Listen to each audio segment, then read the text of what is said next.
Hi, today let's have a look on this true airspeed and static air temperature indicator.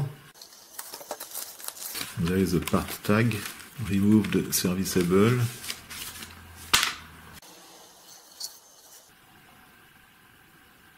It seems that there are three adjustments here.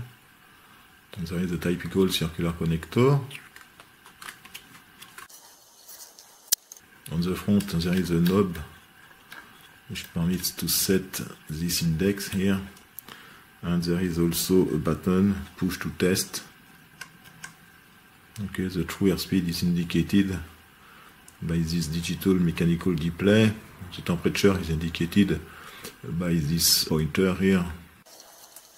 First, as usual, let's open that thing to see what is inside.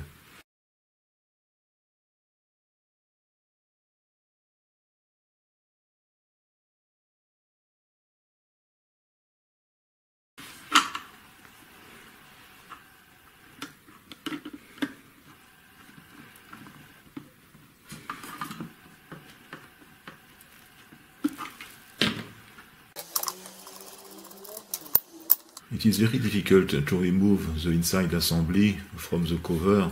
There are probably several screws close to the front assembly here, because this thing seems totally stuck. It is absolutely impossible to remove that thing.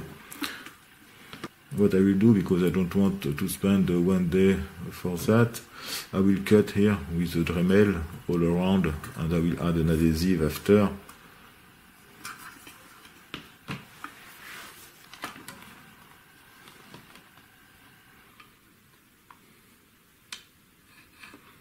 We can see some little screws close to the front panel, but they are very difficult to access. I don't have such a long screwdriver.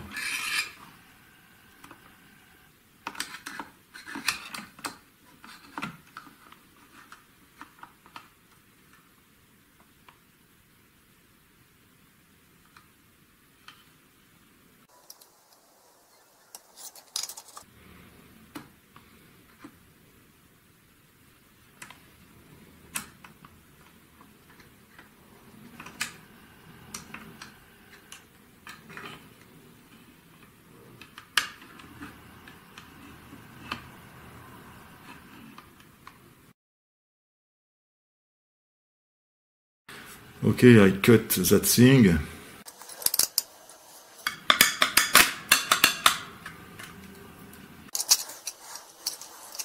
Okay, so we have a problem here.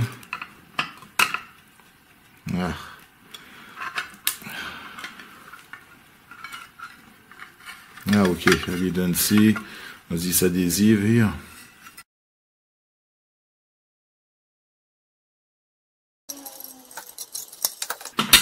This thing is a nightmare to disassemble, but okay.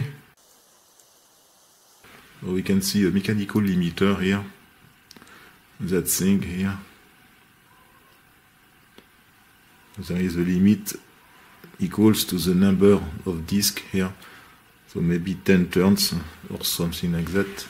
Okay, you can see we have two motors, one for the true airspeed here, second one for the static air temperature.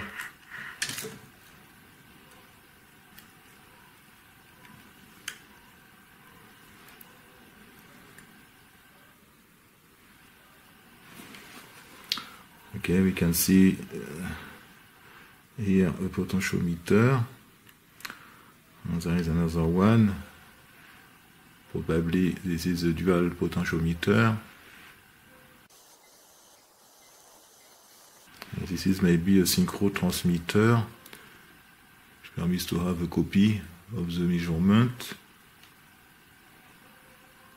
So we can see that these three screws should be removed. To remove the complete assembly, we need a long tool for that.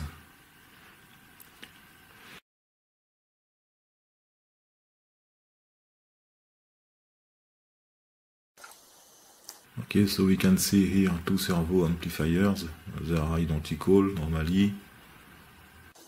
This is the power supply board. You can see a bridge rectifier. the power supply transformer. This is an inductor. So we can see here there is a transistor with 4 pins. This is probably a JFET.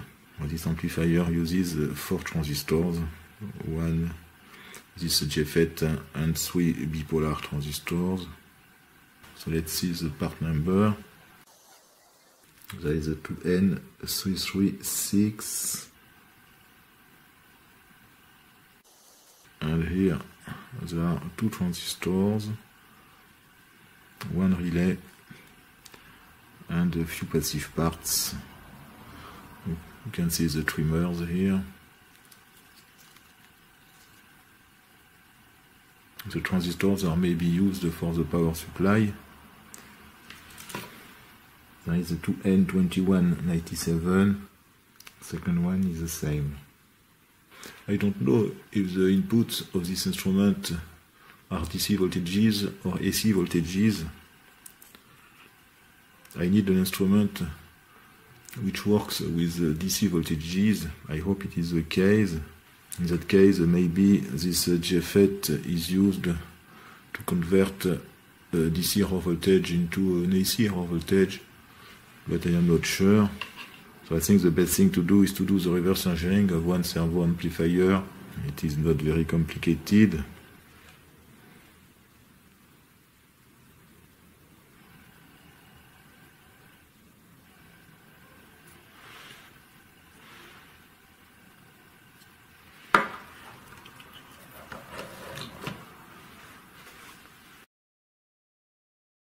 I did the complete reverse engineering of this instrument. You can see on that page the schematic of one servo amplifier. The input is here. So we can see this 4 pins transistor.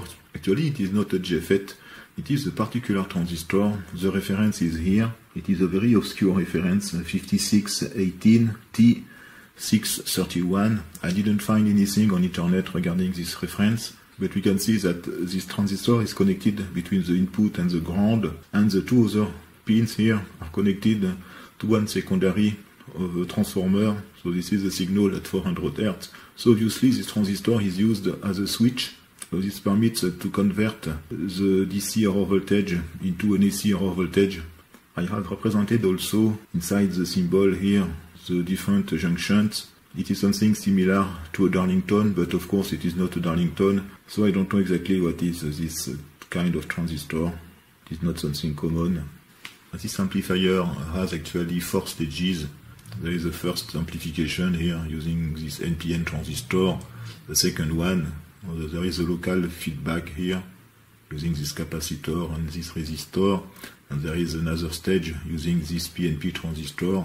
So the gain is quite high, but there is a feedback here from that pin to the input pin. The total gain is negative because we have 3 transistors in cascade here.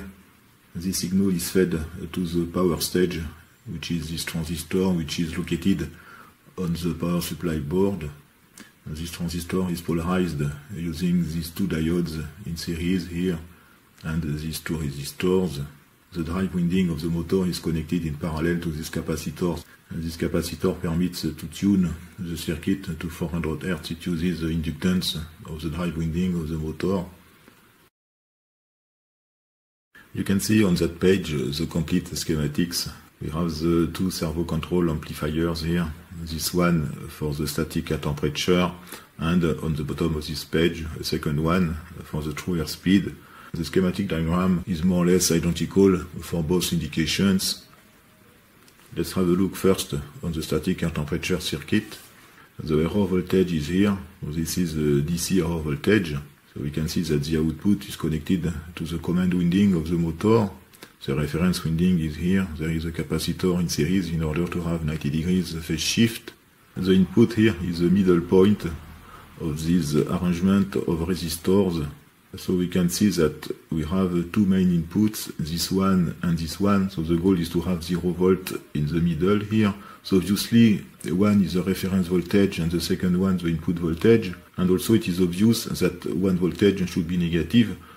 For example, if the input voltage is here, the second one is the reference voltage, which should be negative. The feedback potentiometer is here. Actually, it is used as a variable resistor. There is one trimmer here. We can see here a contact of the relay. So the relay is activated actually by the test button here. So when the test button is pressed, voltage here is applied to that site. This permits to have a modification of the indication here. This is the circuit for the true airspeed. You can see it is more or less identical. There is a positive voltage here and a negative one here. The feedback potentiometer is here.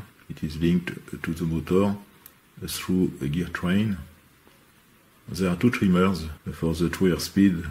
One is here and the second one here.